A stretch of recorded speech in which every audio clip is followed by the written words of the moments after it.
Book 6 of Paradise Lost continues with the discussion with Raphael and Adam.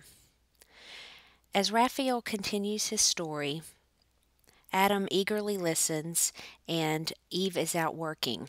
Raphael gives the account of the story of Abdiel coming back, which alludes to Matthew 25. God instructs Michael to get armies ready themselves to drive out the rebellion, and Satan is overlooking the battle. So keep in mind that in order to complete the in medias res loop, if you will, of going and getting the backstory, we are getting the full account of Satan's fall from heaven.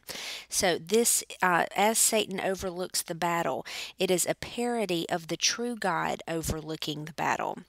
And Raphael continues with the story of Abdiel facing Satan. He strikes him, and the battle rages on. At this time, Abdiel forecasts Satan's eventual doom when he says, "Reign thou in hell thy kingdom, let me serve in heaven." So this is a very stark decision that Abdiel makes to stay and follow Christ. And it, in a way, foreshadows the decision that Adam and Eve are going to ultimately have to make when they decide to follow the ways of right or the ways of wrong. As the battle continues, Satan encounters Michael and he is wounded. During the fight, the saints are impenetrable.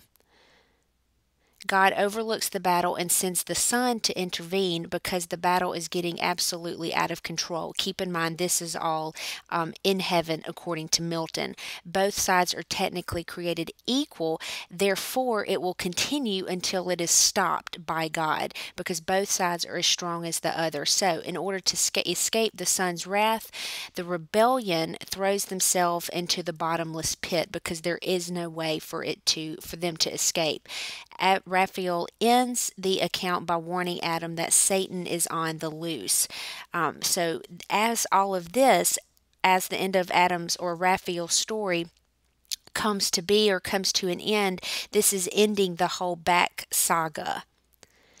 So in books 1 and 2, the reader can then sympathize with Satan, but in book 6, the reader sees the true evil side of Satan. And so the first half of the book actually has been the topic of much debate among critics, and it can put the reader in somewhat of a sticky situation because when Satan does have his soliloquies and he's thinking to himself and talking to himself and trying to rationalize his actions, that gives the reader a chance, or it evokes in the reader a small sense of sympathy, which is very foreign and almost seems wrong, feels wrong to Christian believers because that is something that is not taught, of course, or condoned. However, if you keep in mind that this is solely a character and not the being, the divine being from scriptures, it is easier in a way to sympathize because this is obviously a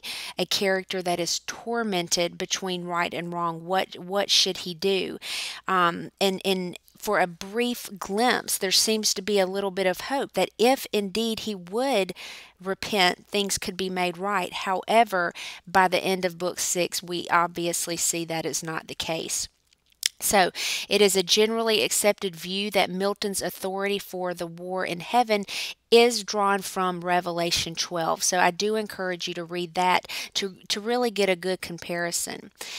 In the war in heaven, shame and ridicule are far more disturbing to its victims than the actual violence of the war. So, this keeps in with all of the main characters of epic poems that their tragic flaw is their pride, and that is certainly the case for all of these fallen characters, these fallen angels. And then the war in heaven is a struggle between good and evil and does not end until God intervenes. It is a perpetual fight that is endless with no solution until the Messiah comes to drive the evil ones out of heaven. So this fighting back and forth between the good and the bad, nothing is stopped until the Son comes to intervene and he puts a stop to it. That is basically a microcosm, a small amount that equals the whole, a microcosm of the actual battle that takes place in all of humanity today. It is going this back and forth between the dark forces, evil forces, and the good forces, and it's not going to stop until ultimately Christ comes to rescue his bride and take them back to heaven with him. So it's basically Milton just showing this small war that is a reflection of this larger war that Christian believers anticipate.